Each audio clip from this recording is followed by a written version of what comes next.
श्रोताओं, मेरा डॉक्टर अशोक कुमार नागर का आपको सादर प्रणाम। आज मैं आपको हिंदी के महान कवि और सूफ़ी संत मलिक मोहम्मद जायसी द्वारा रचित पद्मावत में जो रानी नागमती का विरह वर्णन है, मैं उसको सुनाने जा रहा हूँ। पद्मावत एक प्रेम आख्यान है, प्रेम कथा है, जिसमें मलिक मोहम्मद जायसी जी ने बहुत ही कुशलता से चित्तौड़गढ़ के राजा रतन सेन और सिंघल द्वीप की जो राजकुमारी है पद्मावती, उसकी प्रेम कथा का वर्णन किया है।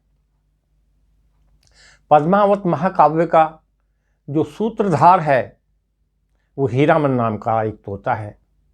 ये साधारण तोता नहीं है, ये मनुष्य की भाषा बोलता है, संस्कृत और चारों वेदों का विद्वान है।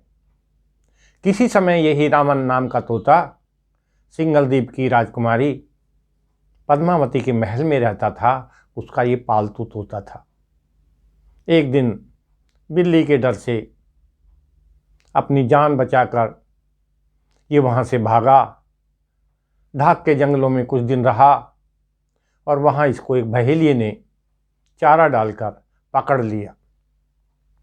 उसके बाद चित्तौड़गढ़ के एक व्यापारी ने इसको खरीद लिया और ये तोता चित्तौड़गढ़ के राजा रतन सेन के पास पहुंच गया। राजा रतन सेन इसे बहुत प्यार करते थे, रोजाना इसके साथ धार्मिक चर्चाएं करते थे। एक दिन इस तोते ने राजा रतन सेन को पद्मावती के रूप सौंदर्य के बारे में बताया। मलिक मोहम्मद जायसी ने बहुत ही सुंदर पद्मावती के नक्शिक वर्णन, पैर के नाखून से लेके और केस तक इस तोते के माध्यम से बहुत सुंदर नक्शिक वर्णन कराया है, जो हिंदी साहित्य में बेजोड़ है। राजा रतन सेन जब तोते द्वारा कहा गया नक्शिक वर्णन सुनता है तो वो मूर्छित हो जाता है, बेहोश हो जाता है। वैद्य, हकीम, सियाने, गुणी लोग सब बुलाए जाते हैं। सब अपनी अपनी चिकित्सा पद्धति से राजा को चेतन अवस्था में लाने का प्रयास करते हैं। जब राजा चेतन अवस्था में आता है तो ये हीरामन से कहता है कि हीरामन, मैं रानी पद्मावती को प्राप्त करने के लिए सिंघल द्वीप जाऊंगा। तोता इसको समझाता है कि राजा, प्रेम का मार्ग बहुत कठिन है और मार्ग पर पैरों के बल चलना पड़ता है, लेकिन ये जो प्रेम का मार्ग है इसमें सिर के बल चलना पड़ता है। तलवार की धार के ऊपर चलने के समान है। लेकिन राजा नहीं मानता और जोगी का वेश धारण कर सिंघल द्वीप चला जाता है। रानी नागमती बहुत विलाप करती है, इसकी माता सरस्वती भी बहुत विलाप करती है, रोकने की कोशिश करते हैं, लेकिन राजा नहीं सुनता। रानी पद्मावती को पाने के लिए ये जोगी का वेश बना लेता है और जोगियों के सारे कपड़े और उनके जो भी सामान हैं वो सब लेकर, शरीर पर भभूति लगाकर, हाथ में किंगरे लेकर, एक कंठा जो फटे हुए गूदड़ों से बनाया था वो कोट पहन के ये चल देता है। रानी नागमती इसका इंतज़ार करती रहती है। वो हमेशा जिस रास्ते से ये आएगा उस रास्ते को देखती रहती है, लेकिन राजा रतन सेन नहीं लौटता। मलिक मोहम्मद जायसी ने बहुत सुंदर वर्णन 12 मासे के रूप में इस नागवती के विरह का वर्णन किया है। 12 मासे के नाम से ये प्रसिद्ध है। आषाढ़ का महीना आता है, आकाश में काले काले बादल घुमड़ घुमड़ कर आने लगते हैं, वर्षा ऋतु प्रारंभ हो जाती है और वनों में कोयल बोलने लगती है, मोर बोलने लगते हैं, चातक पक्षी स्वाति नक्षत्र की बूंद का पानी पीने के लिए हमेशा आसमान की ओर देखता रहता है। बहुत ही सुंदर वातावरण होता है। लेकिन ये सभी चीज़ें रानी नागमती की विरह को और तेज कर रही हैं। रानी जो है वन वन भटकती रहती है, सूख कर बिल्कुल कांटा हो गई है, केवल हड्डियां बची हैं, न शरीर में रक्त है न मांस है। चील से कहती है कि हे चील, तू मेरे शरीर को खा ले, लेकिन चील क्या खाए, ये तो हड्डियां ही हैं। और हड्डियां कैसी हो गई हैं? किंगरी के समान। किंगरी जोगियों द्वारा बजाया जाने वाला एक वाद्य यंत्र है, सारंगी, वीणा, दुतारा जो भी कहें, इतनी पतली हो गई है। तो ये इधर उधर भटकती रहती है। जोगियों की मंडलियां आती हैं, उनसे पूछती है कि क्या आपने मेरे पति को देखा है, लेकिन कहीं से भी इसको अपने पति के बारे में कोई संदेश नहीं मिलता। आषाढ़ का महीना प्रारंभ हो जाता है, आसमान में बादल आने लगते हैं, वर्षा ऋतु शुरू हो जाती है, लेकिन ये सभी जो प्राकृतिक परिवर्तन है, ऋतु परिवर्तन है, ये रानी नागमणि के विरह को और बढ़ाते हैं। आषाढ़ के बाद सावन लग जाता है, चारों तरफ हरियाली हो जाती है प्रकृति में, और नागमती की जो सखियां हैं वो अपने अपने कंतों के साथ, अपने अपने पतियों के साथ बागों में झूला झूलती हैं। ये रानी नागमती परेशान घूमती रहती है। इसी प्रकार भादों के महीने में बहुत तेज़ बारिशें होती हैं। भादों की घनघोर घटाएं और बारिश इसके मन को और उद्वेलित कर देती हैं, इसकी विरह वेदना को और बढ़ा देती हैं। कार्तिक का महीना आ जाता है, उसके बाद सखियां जो हैं दिवाली की तैयारी कर रही हैं, लेकिन ये कहती है कि मेरा पति तो मेरे घर है नहीं, तो मैं किसके साथ दीपावली मनाऊंगी। कुआर का महीना आता है, वर्षा का जल जो है कम हो जाता है, कोयल बोलना बंद कर देती है। ऐसा लगता है कि कोयल को उसके प्रियतम से भेंट हो गई है, अब उसने बोलना बंद कर दिया है। पपीहा भी नहीं बोलता है, मोर ने नाचना बंद कर दिया है, सीपियों में मोती पड़ गए हैं, लेकिन इसका जो आंगन है वो सूना है। कहती है बिना पति के मैं क्या करूंगी।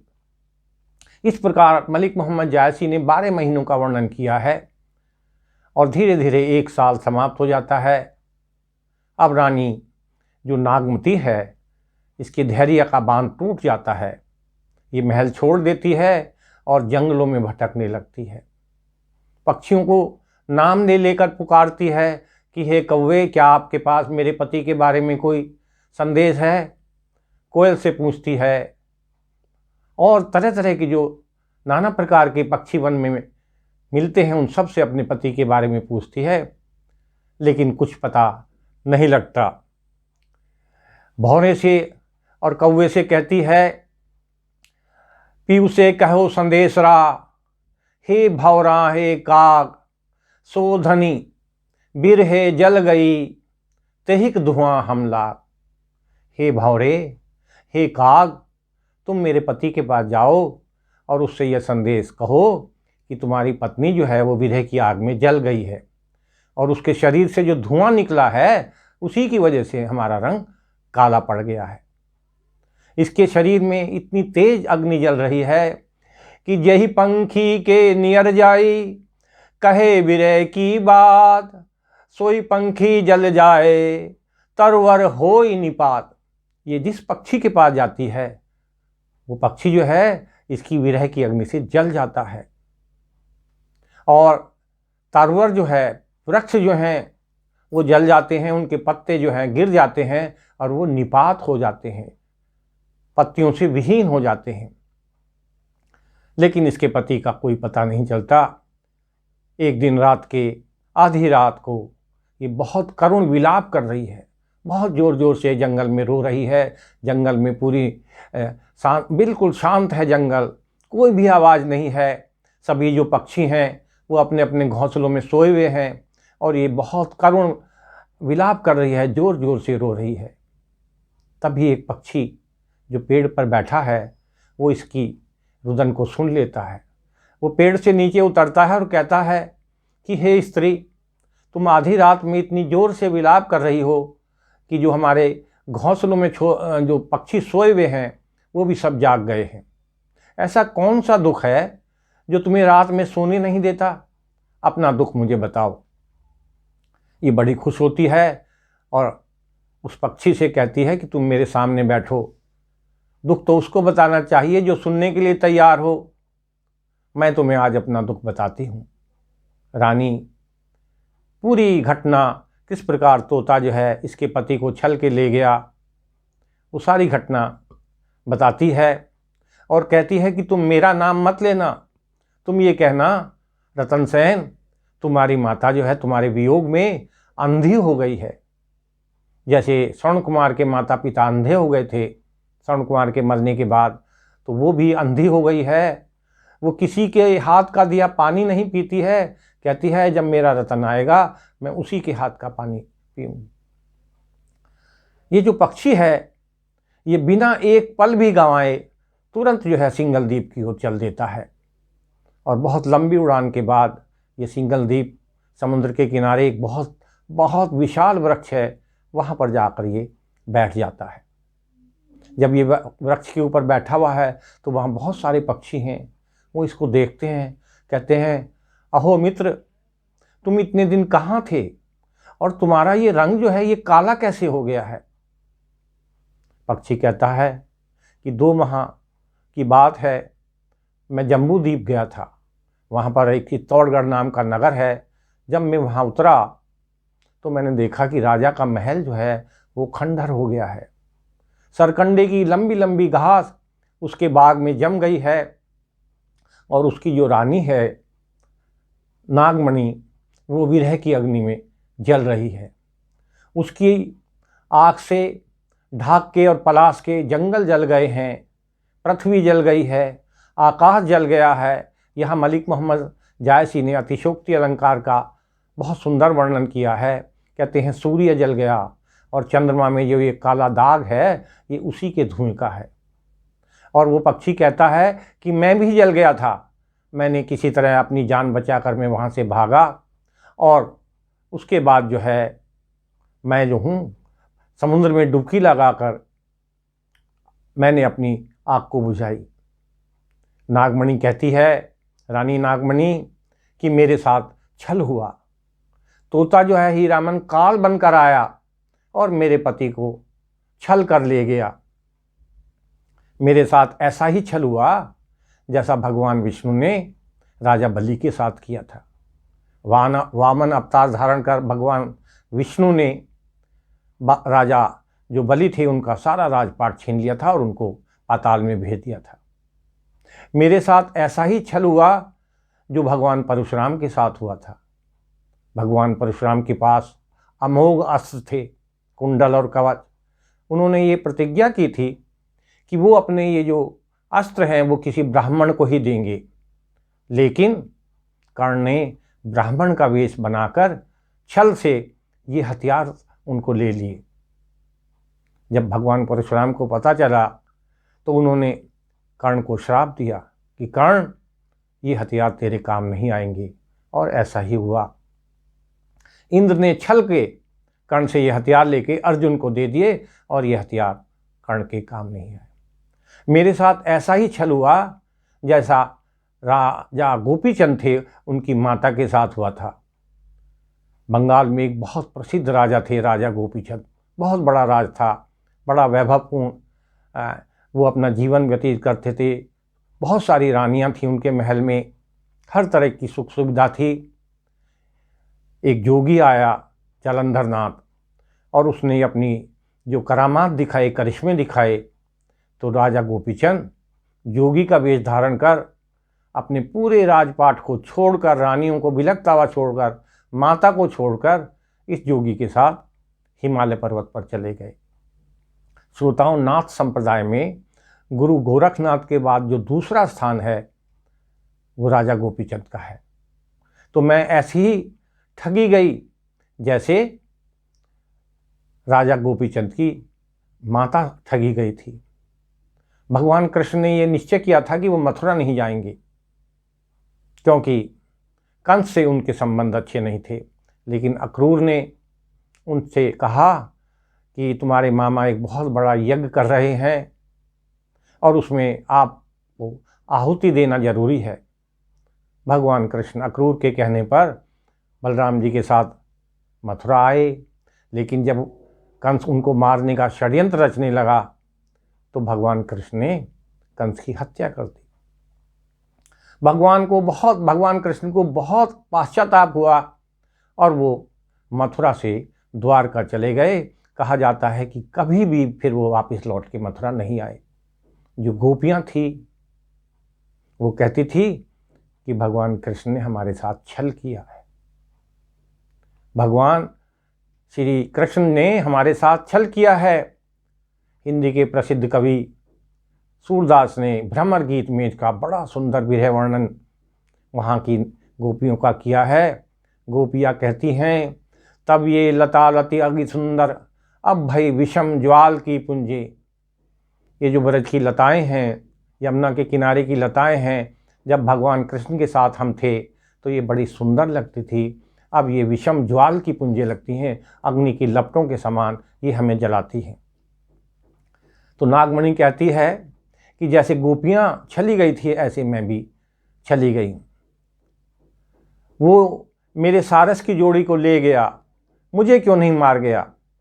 ऐसा कहा जाता है, ऐसी किंवदंती है कि सारस के जोड़े में से यदि एक जोड़ा बिछड़ जाए या मर जाए तो दूसरा सारस भी मर जाता है। तो जब वो जो पक्षी था उसको रानी रूपमती ने सारी बात अपनी सुनाई, अपना दर्द, अपने विरह की जो भी ज्वाला थी उसको प्रकट किया, तो वो पंछी जो था बिना एक पल गंवाए सिंगल द्वीप की ओर उड़ गया। कुछ दिनों में वो सिंगल द्वीप में पहुंचा। वहाँ समुद्र के किनारे एक बहुत विशाल वृक्ष था, घना वृक्ष था, उस पर बहुत सारे पक्षी रहते थे। ये वहाँ जाके बैठ गया। तभी वहाँ राजा रतन सेन भी शिकार खेलता हुआ जो है वहाँ आया, अपने घोड़े को बांध के उस पेड़ के नीचे बैठ गया। जो दूसरे पक्षी थे उन्होंने जब इस पक्षी को देखा तो कहा, हे मित्र, तुम इतने दिन कहाँ थे और तुम्हारा ये रंग जो है ये काला कैसे हो गया है। तो ये पक्षी कहता है कि मैं 2 माह पूर्व जम्बू द्वीप गया था और वहाँ मैंने चित्तौड़गढ़ को देखा और रानी नागमती को देखा जो विरह की आग में जल रही है। मैंने उसकी माता को देखा जो दिन रात रतन रतन कह के पुकारती रहती है, हो सकता है कि शायद वो मर भी गई हो।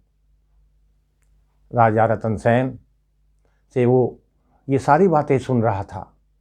पक्षी कहता है कि उस रानी नागमती की आग में मैं भी झुलस गया। मैं अपनी जान बचा के भागा और समुद्र में डुबकी लगाकर मैंने उस अग्नि को शांत किया। वो आग केवल आकाश और पृथ्वी तक ही सीमित नहीं है, वो समुद्र में भी पहुंच गई है और इसीलिए समुद्र का पानी खारा हो गया है। राजा रतन सेन जब इस बात को सुनता है, रानी नागमती का नाम सुनता है, तो वो पक्षी से कहता है कि हे पक्षी, आप देवता हैं, दानव है या पवन के पक्षी हैं। आपने जिस रानी नागमती का नाम दिया है वो मेरी ही पत्नी है और जोगी का भेष कर बनाकर मैं ही वहाँ से सिंगल द्वीप आया। पक्षी उसको कहता है कि रतन सेन, तुम जोगी का वेश बनाकर यहाँ घूम रहे हो, तुम्हें गृहस्थ के बारे में जरा भी चिंता नहीं है। तुम्हारी पत्नी जो है विरह की आग में जल रही है, कोयल जैसी काली हो गई है, वो नागिन जैसी पतली हो गई है और विरह रूपी जो मोर है वो उसको खाने के लिए बिल्कुल तैयार है। आपको यहाँ पर जो है पता भी नहीं है कि आपका महल जो है वो खंडहर हो चुका है। आपकी माता अंधी हो गई है, वो दिन भर आपको पुकारती रहती है, किसी दूसरे व्यक्ति के हाथ का पानी भी नहीं पीती, कहती है मेरा रतन आएगा और मेरी प्यास बुझाएगा। जब तक आप जाओगे हो सकता है आपकी माँ भी स्वर्ग को चली जाए। कम से कम जाके अपनी माँ को, यदि वो जिंदी है तो उसे पानी पिलाओ और यदि मर गई है तो उसकी गति करो। राजा रतन सेन जब ये बात सुनता है तो बहुत उदास हो जाता है। पंछी से कहता है कि मैं अभी तुरंत ही चित्तौड़गढ़ की ओर प्रस्थान करूंगा।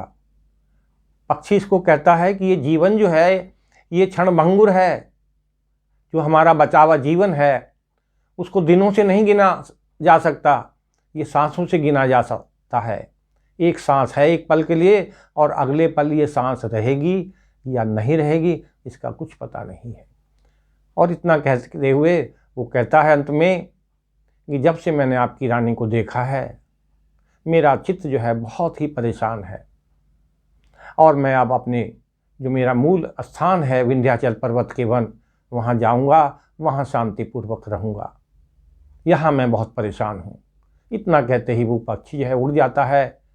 राजा रतन सेन उसको आवाज़ देता है लेकिन वो पीछे मुड़ के नहीं देखता और कुछ ही देर में वो पक्षी ओझल हो जाता है।